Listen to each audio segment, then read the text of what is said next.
Bismillahirrahmanirrahim. Assalamualaikum warahmatullahi wabarakatuh. Jumpa kembali dengan Bapak. Masih pada mata pelajaran ilmu pengetahuan alam kelas 7 semester yang kedua. Kita masuk ke part yang kedua. Sini kita masuk tentang yang namanya part yang kedua, interaksi makhluk hidup dengan lingkungannya. Yang pertama itu akan kita bahas pola interaksi tentang yang namanya netralisme. Pengertian dari interaksi netralisme adalah pola interaksi yang tidak saling mengganggu, tidak saling merugikan, dan tidak juga saling menguntungkan meskipun hidup di habitat yang sama. Contoh, interaksi antara kambing dan kodok di ekosistem padang rumput. Kambing makan rumput pada siang hari, sedangkan kodok makan serangga pada malam hari. Contoh yang kedua yaitu tentang interaksi antara kucing dan kupu-kupu yang berada di sebuah taman yang sama. Contoh yang ketiga adalah burung pemakan biji-bijian hidup bersama dengan burung pemakan buah di habitat yang sama. Nah, ini dia mungkin contoh dari interaksi netralisme antara burung dengan kucing. Selanjutnya, yang kedua, pola interaksi predasi. Pengertian dari interaksi predasi ialah pola interaksi yang terjadi antara pemangsa atau disebut juga dengan istilah predator dengan mangsa atau prey. Jadi, adanya peristiwa predator memangsa dan memakan hewan lain. Itu pengertian dari predasi. Contohnya adalah pada ekosistem persawahan ular akan dimakan tikus. Contoh yang kedua adalah pola interaksi savana zebra, kijang, dan rusa yang akan dimakan oleh harimau atau singa dan karnivora lainnya. Contoh yang ketiga adalah pada ekosistem kutub, ikan salmon akan menjadi sumber makanan beruang.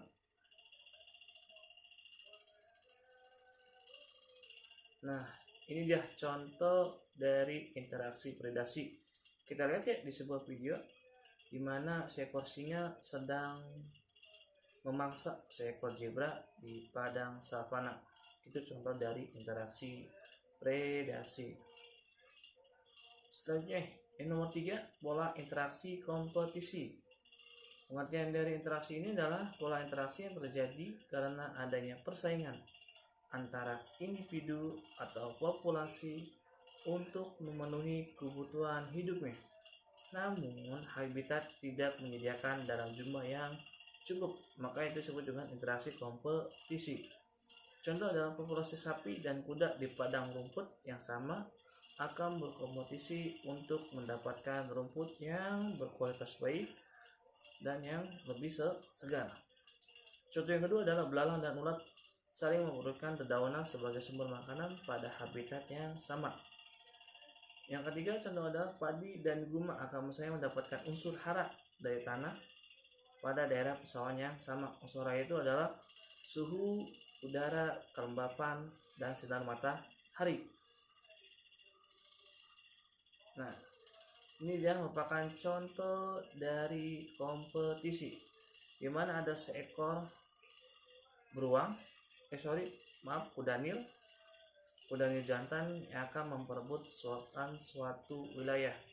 Ini contoh dari kompetisi di mana kudanil jantan biasanya itu akan mencari wilayah kekuasaannya dan dia akan bertarung dengan jantan yang ada di wilayah tersebut. Itu contoh dari kompetisi. Dan yang keempat itu tentang pola interaksi antibiosis atau amensalisme. Pengertiannya adalah pola interaksi berupa hubungan antara dua individu berbeda jenis yang menyebabkan individu yang satu menghambat pertumbuhan individu yang lainnya. Contoh, di sini ada jamur Penicillium notalum akan mengeluarkan zat antibiotik untuk menghambat pertumbuhan atau penyebaran bakteri penyebab penyakit. Kemudian pohon pinus atau pohon walnut akan mengeluarkan zat kimia yang menghambat tumbuhan lain sehingga akan sulit menemukan tumbuhan lain di sekitar pohon pinus. Nah, ini contoh nih.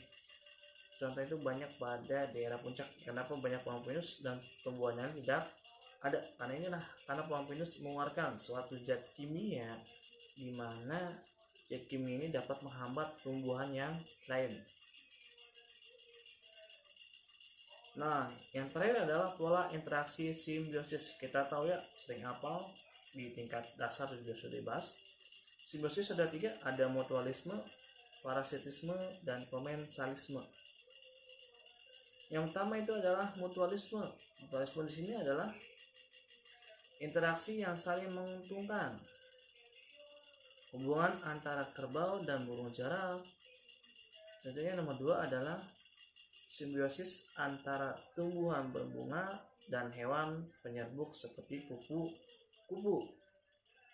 Di sini kenapa simbiosisnya itu tumbuhan dan kupu-kupu?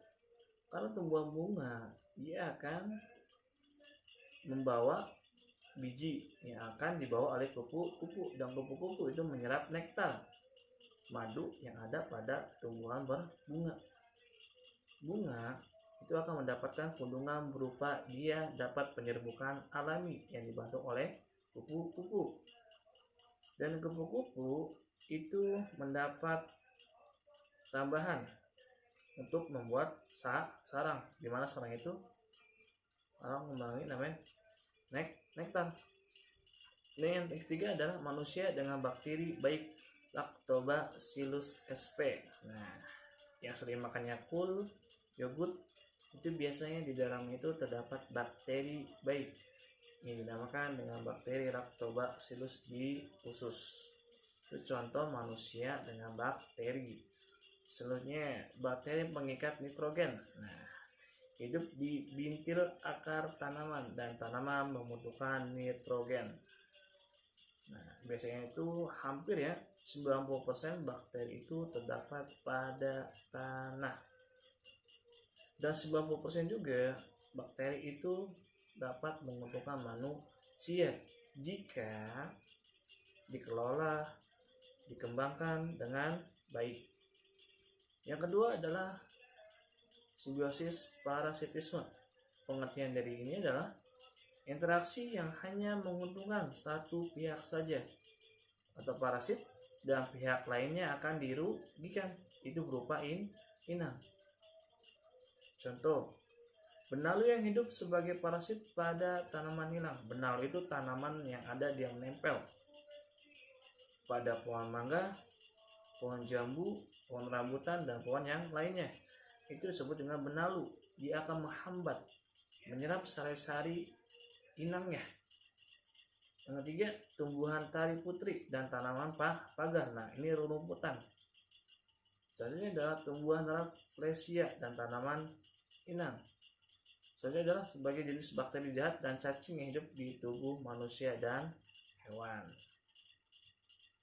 Selanjutnya itu simbiosis yang ketiga, komensalisme. Pengertiannya apa? Interaksi yang hanya menguntungkan satu pihak saja, sedangkan pihak lain tidak dirugikan dan tidak juga diuntungkan. Ini komensalisme. Satu pihak tidak dirugikan dan satu pihak tidak diuntungkan. Contoh, di sini ada simbiosis antara ikan hiu dan ikan remora, di mana ikan remora dapat makanan gratis dari kulit ikan hiu yang sudah lama. Dia akan dimakan tuh, dan ikan hiu mendapat bantuan agar kulitnya selalu bersih, dimakan oleh ikan remora, dan ikan remora akan terlindung dari pemangsa yang ada di dalam lautan. Selanjutnya nomor 3 adalah simbiosis antara tumbuhan epifit anggrek dengan inangnya. Nah, biasanya ini yang punya tumbuhan anggrek, apalagi pada saat pandemi ini banyak sekali yang hobi menanam tanaman hias. Biasanya itu pohon anggrek ditanam di pohon cangkokannya ya, baik pohon mangga, pohon jambu, dan pohon yang lainnya. Itu pohon anggrek tidak merugikan inangnya. Selanjutnya adalah simbiosis antara ikan rosolip dengan hewan karang. Baik, kita ke contohnya. Nah, ini dia. contoh dari simbiosis mutualisme antara lebah dengan bunga. Nah, selanjutnya ini dia simbiosis komensalisme antara ikan Nemo dan tumbuhan anemora yang ada di lautan. Ini contoh dari komensalisme. Nah, mari kita latihan membahas tentang interaksi yang terjadi antara makhluk hidup dengan lingkungannya. Nomor 1 itu berupa ayam dengan kelinci, yang nomor 2 itu beruang memakan ikan salmon, dan yang keempat itu bunga bangkai, dan yang ketiga itu dia lebah.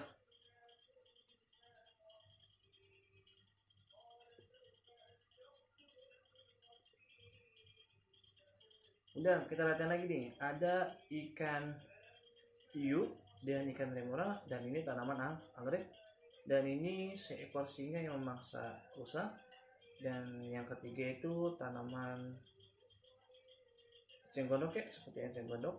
Yang tiga. Oke, mungkin sekian aja materi untuk hari ini tentang interaksi makhluk hidup dengan lingkungannya. Masuk ke part yang kedua. Selanjutnya, video selanjutnya tentang yang namanya rantai makanan dan piramida makanan. Baik, untuk pertemuan hari ini Bapak akhiri. Bila kalian ada pertanyaan, silahkan komen di bawah video. Jangan lupa share, subscribe video Bapak akhiri. Bila terpakai hidayah, wassalamualaikum warahmatullahi wabarakatuh.